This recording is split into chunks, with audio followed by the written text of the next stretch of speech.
السلام علیکم ورحمۃ اللہ وبرکاتہ۔ الحمدللہ رب العالمین، اللہم صلی علی محمد۔ میرے معزز سامعین کرام، آپ کے سامنے سورہ بقرہ کی آیت نمبر 88 پڑھوں گی۔ وَقَالُوا قُلُوبُنَا غُلْفٌ بَل لَّعَنَهُمُ اللَّهُ بِكُفْرِهِمْ فَقَلِيلًا مَا يُؤْمِنُونَ۔ مختصر حمد و ثنا کے بعد آپ کے سامنے اس آیت کا سادہ ترجمہ رکھتی ہوں۔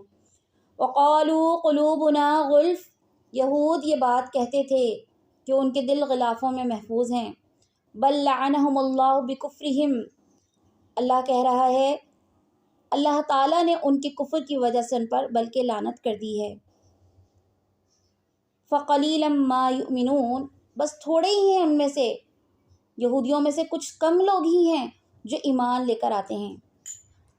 مفسرین کرام تفاسیر میں بیان کرتے ہیں انسان کی یہ عادت ہے کہ وہ اپنی بری صفات کو بھی خوبصورت بنا کر دکھلانے کی کوشش کرتا ہے، اور حقیقت کا اعتراف کر لینا اس کے لیے بہت مشکل ہوتا ہے۔ الا ماشاء اللہ، یہی حالت یہودیوں کی تھی۔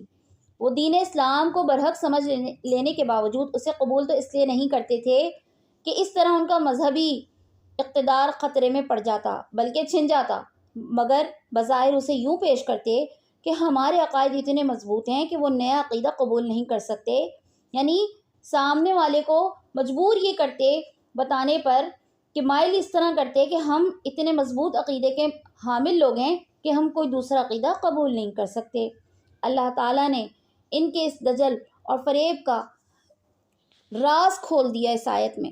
اللہ نے کہا نہیں، بات یہ نہیں، بل لعنہم اللہ بکفرہم، اللہ کہہ رہا ہے یہ اپنے کفر اور ہٹ دھرمی کی وجہ سے ملعون بن چکے ہیں۔ اللہ نے یہاں کہا لعنہم اللہ، اللہ نے ان پر لعنت کی ہے۔ اللہ نے کہا وہ ملعون بن چکے ہیں، اور یہ اس لعنت کا اثر ہے کہ ان کے دل حق بات کو قبول نہیں کرتے۔ فقلیلا ما یؤمنون، اللہ کے نبی بھی کہتے ہیں اور قرآن بھی ہمیں یہی بتا رہا ہے، اور واضح براہین ہم دنیا میں پاتے ہیں۔ بہت کم یہودیوں میں ایسے لوگ ہوتے ہیں جو اسلام کی دعوت کو قبول کرتے ہیں اور اسلام کو سچا دین اعلانیہ طور پر مانتے اور تسلیم کرتے ہیں۔ وآخر دعوانا ان الحمدللہ رب العالمین۔